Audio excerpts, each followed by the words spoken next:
That genetic code is coming from generation to generation, perhaps for thousands of years. But once the signal reaches that part of the neuron, the cell tries to read the information as contained in that genetic code, which is coming from his ancestors, or which he may have acquired throughout his life, different types of situations he may have faced. And on the basis of that reading, it's called proofreading, it takes a decision. It creates amino acids in the same sequence in which those nucleotides are arranged. This creation of this amino acid leads to the formation of proteins. The kind, the quantity and the quality of the amino acids as well as the proteins, that determines the behavior of the neuron.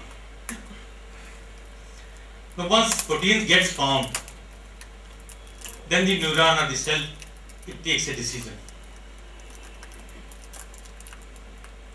It forms either various enzymes or chemicals, serotonin, dopamine, glutamate, GABA, or various neurotransmitters. Now it has to convey its decision to various other neurons, interneurons, or to various other parts of the body. How it does that? It doesn't have the email accounts, the Facebook account or the Twitter account. It has to convey its decision now. So it conveys its decision by the formation of those neurotransmitters, etc. They may be excitatory, they may be inhibitory. And those get that signal goes through this cable-like projection. It's called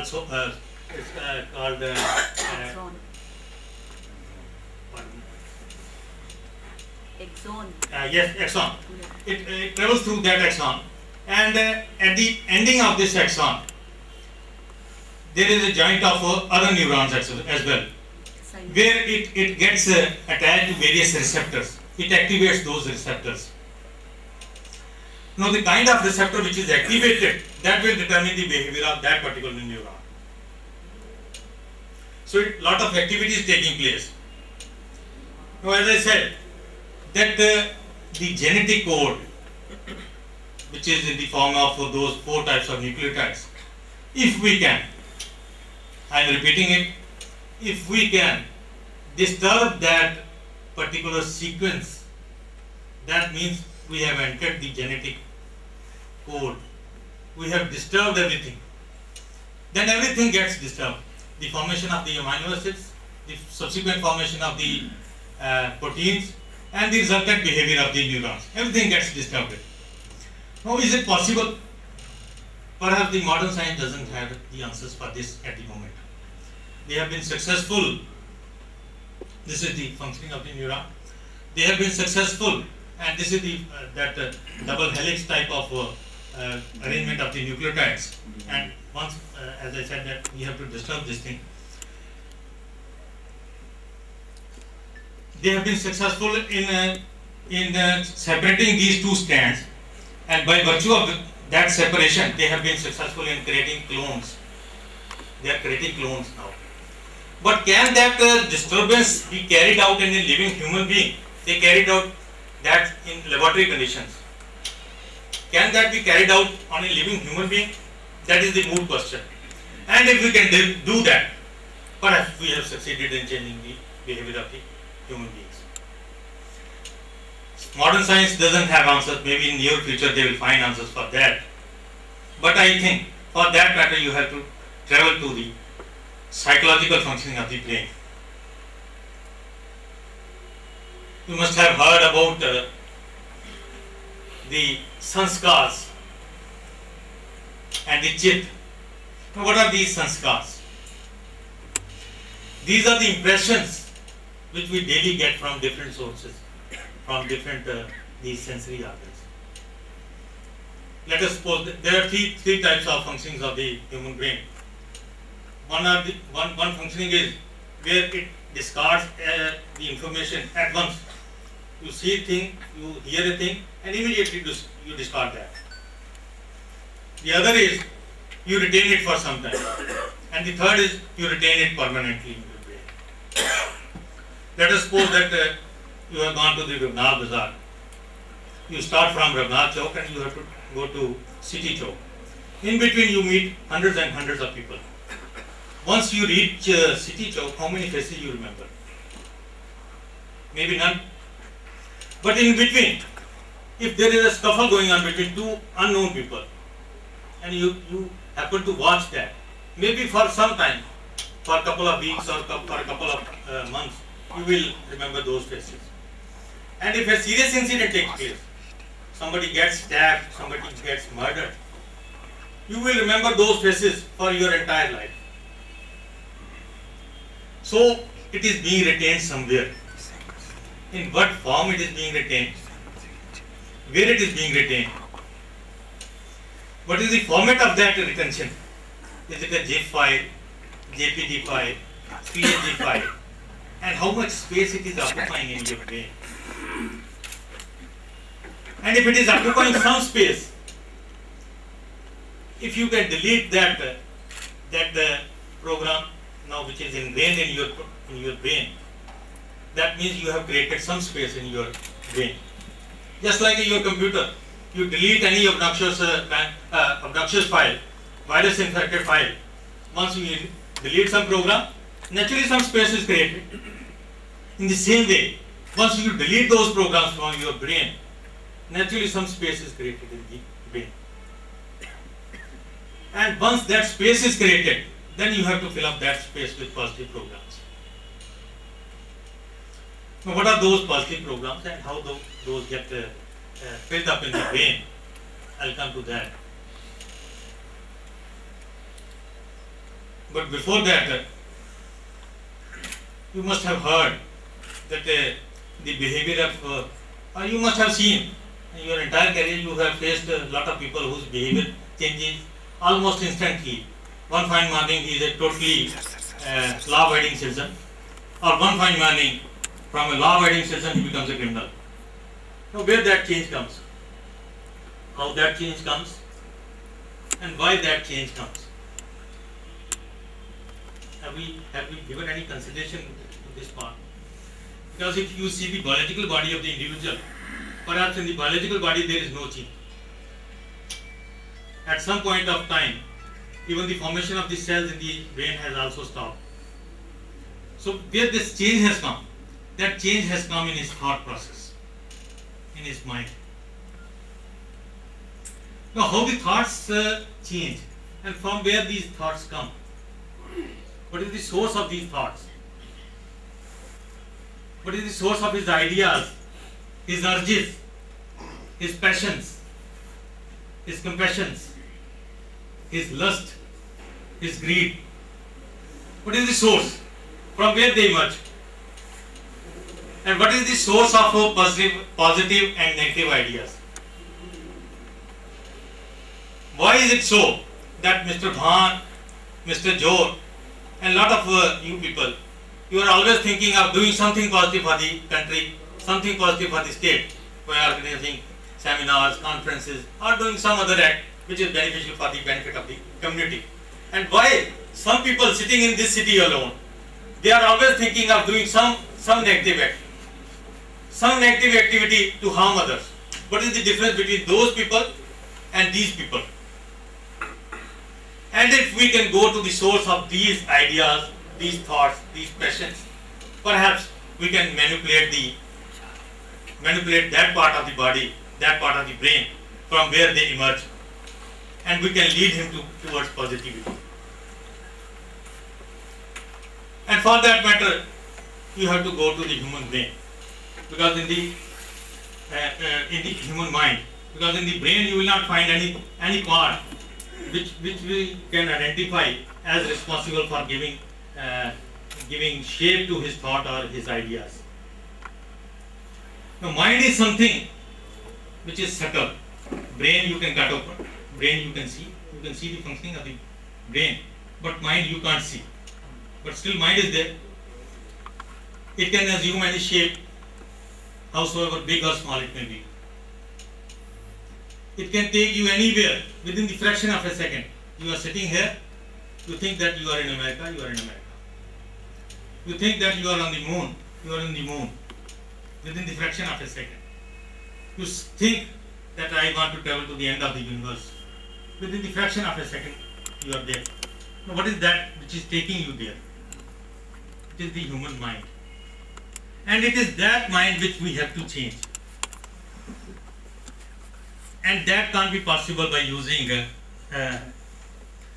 the scientific methods. That can be used, that can be changed only by yogic techniques.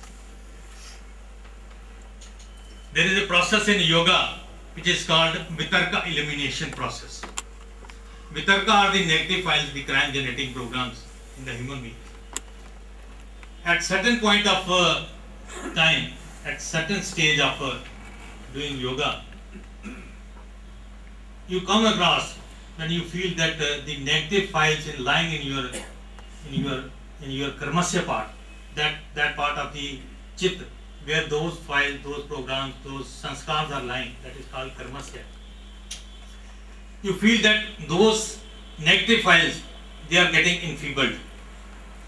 Once they get enfeebled, they come to the conscious level. And once they come to the conscious level, they automatically get deleted. And as I said earlier, that once they get deleted, then naturally some space is created in the neurons. Now, neurons are living organisms.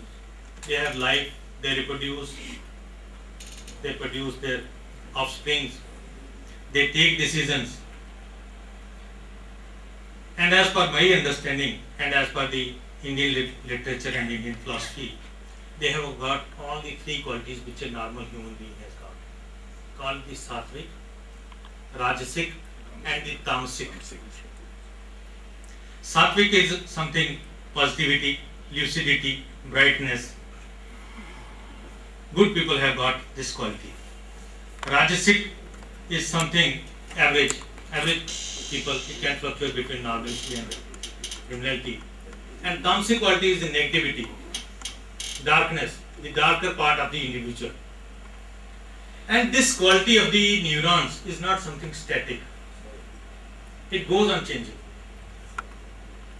It goes on changing with the kind of food your sensory organs are taking. If you are feeding your sensory organs with positive ideas, with positive programs, then the sattvic quantity, the sattvic quality of the cell, that will overpower the tamasic and the rajasic part of the cell. It's just like the coloring of the flowers, where the given color of a lily, which is dominant, that color is displayed by the particular flower. In the same way, one quality, if it is sattvic quality which is dominant, it overshadows the other two qualities. It gets reflected as the sattvic quality of the individual. Similarly, if tamasic or the rajasic qualities overpower you, then you become either an average person or a criminal person. It is that quality which we have to change by adopting various yogic techniques and yoga postures. Now, as I said, that mind is a small part of chitta. Mind has three parts: man, buddhi, and ahankar. Individual mind, the decisive state, and the ego factor. It is a small part of the chit, which has five varieties, called pramana, vipara, vikalpa, nidra, and smriti. Similarly, these five varieties give rise to either klesha, the pain-giving things, or the aklesha type of varieties. And the klesha types are, which give pain to you and to other people, they are avidya, asmita, rag, dvesa, and abnivesa. I will not go into the details of all these things. Similarly, there are five mental states as well. All these things are contained in my book. So, by using all these techniques, I practiced it on different people. There are four. The yoga, as a commoner understands, is what he sees in the TV, Baba Ramdev doing some postures or some inhaling and exhaling, or by sitting silently, by closing his eyes, that is not all about yoga. Yoga comprises of 8 limbs. And out of those 8 limbs, Yam, Niyam, Asana, Pranayam, Pratyahar, Dharana, Dhyan and Samadhi. And out of those 8 limbs, 2 limbs are very important, to which very few people give attention. These are called Pratyahar and Dharana. Pratyahar is the withdrawal of the senses, and Dharana is the control of the senses. And as everybody knows, that most of the crimes get committed only because we want to satisfy our senses, sense gratification. For sense gratification, most of the crimes get committed. And once you withdraw your senses and control those senses, you can change the thinking process of the individual. And this can be possible by using the Yam and Niyam as well. Now, what are Yams and what are Niyams? I will not go into that detail because I have to finish it off. Sir, how much time I have here? So, as I said that these are the 3 qualities of the individual, Sattva Guna, Rajaguna and Tamo Guna, which you are just now seeing the difference between these individuals and the criminals. So, once you delete all those obnoxious files, those obnoxious programs, it is just like the reformatting of the brain, the reformatting of the computer, your computer. And that, for that matter, you have to refill it with positive programs. Now, as I said that, let us suppose that this is the composition of the neuron when the human being gets born. Let us not go into his previous lives. Even if we take it as 33% for each, once that enfeebling process is taken, this is the Vitarka elimination process. Once that elimination process takes place and Vitarka programs get eliminated, these are the negative programs lying in your brain or your mind, then the composition of the neuron changes. This yellow part shows now that this is the sattvic, and it has now overpowered the entire negative files or the negative programs or the tamasic and the rajasic qualities. Now there may be lot of individuals or lot of groups who may not subscribe to this these yogic practices, who may not like to do yoga. What to do with them? For that matter, you have to now turn to behavior therapy. Behaviorism is whatever we say or whatever we do, that constitutes our behavior. And behavior scientists say that all human behavior is a learned behavior. And if it is a learned behavior, it can be unlearned as well. You see, next slides, terrorists. What are they? Normal human beings who may not have killed even a cockroach, but one fine morning they become serial killers. They don't hesitate to kill even 1,000 people. What is that change which has occurred in that? It is the programming being done by their authors, by their programmers, who are changing their behaviors. And if they can do it, we can redo it as well. We can change their programs as well. But for that matter, the behavior scientists, whatever they have proposed, the various techniques, the techniques of learning called the classical conditioning, the operant conditioning, or the social learning techniques, and on the basis of which they have developed various techniques to change human behaviors by using techniques like systematic desensitization, which is for changing the negatively reinforced behaviors, then flooding and inclusive therapy, then aversive therapy, assertive training, lot of techniques. But these techniques are mostly used on individuals. How can you change the behavior of the larger groups?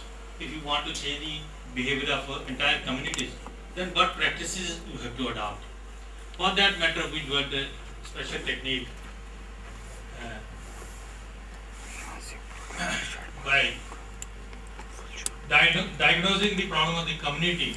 For example, if you want to change the community thinking about the traffic rules, this is a new program which was not in their mental repertoire when the traffic lights were introduced. How to change their thinking that we have to obey the traffic rules. For that matter, you have to either use the token economics, whereby you reward them, marginal rewards, maybe a smile, little approval, nod, or by aversive training, by punishing them. Whenever that behavior occurs, you punish them. So by using these techniques on communities, larger communities, you can change the behavior of the communities as well, not only the individuals. And that's why we started these programs under a project called Project Safety NK. You see, we have interacted with perhaps thousands and thousands of people. We try to motivate the community leaders, the sarpanches, the panches, the corporators, etc. We went to different districts.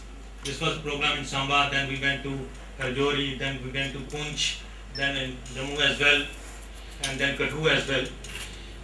We tried to involve them. The idea was that if by not using the yogic techniques, if by not using the behavior therapy techniques, then there is one more important part of the brain, which are called genetically provided neural behavior mechanisms, which we called as our instincts. These instincts, these are not thinking mechanisms. They are meant only for training and retraining. Just like you are driving, you are swimming, you give initial training, and thereafter you may not think about applying the brakes or applying the gears. This is automated. And if they are not used for a long time or for sufficient time, they atrophy to a particular low level and they ultimately get deleted.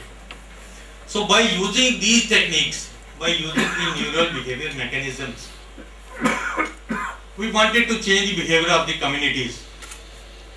For that matter, we require the help of, because we don't have the resources. We have to depend upon the resources of other organizations, other people. And this had to be a continuous process.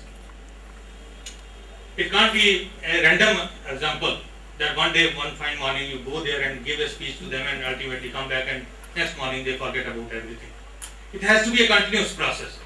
That's why we try to involve the teachers, the police officers and the community leaders with an idea that after we depart, they will take up the programs and they will go to different communities, to different people, and they will impart these things. We distributed free booklets as well to them. But unfortunately, we did not get the kind of support which we expected from them, because they could not understand the ramifications or the ideas behind all these programs. So, this was all about changing the criminal behaviors. And as I said, that this technique is something which the Western world has taken very seriously. I am getting a lot of responses from the international community. They want to know more about these things because they don't understand the yogic terms and terminology used in the. I have uploaded it in a website called Academia EDU. You can find it, the entire paper in that. I am getting a lot of responses, and I hope that if you feel that the human behavior can be changed by all these techniques, then kindly cooperate with us. The police organization is here, Mr. Bad is here, very learned people are sitting here. And I am grateful to Mr. Bhan and the organizers of this function who gave me an opportunity to share all these ideas. I wanted to share a lot. I wanted to share as to how various yoga postures, what are those yoga postures, from where to start, where to end, how to inculcate, how to impart those ideas, positive ideas, with what are the stages when those ideas have to be imparted. It can't be a random yoga techniques being adopted by most of the yoga practitioners. It has to be a specific training. And I am grateful that you heard all these things with rapt attention. And thank you, everybody.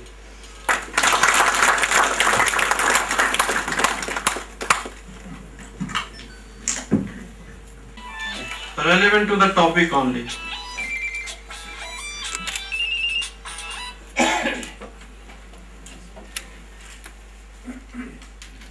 It's very nice to have you here, and you gave a very comprehensive presentation about the anatomy of the human brain. It was very interesting indeed. But there are many other questions in this material world which I would like to put to you and my friends here.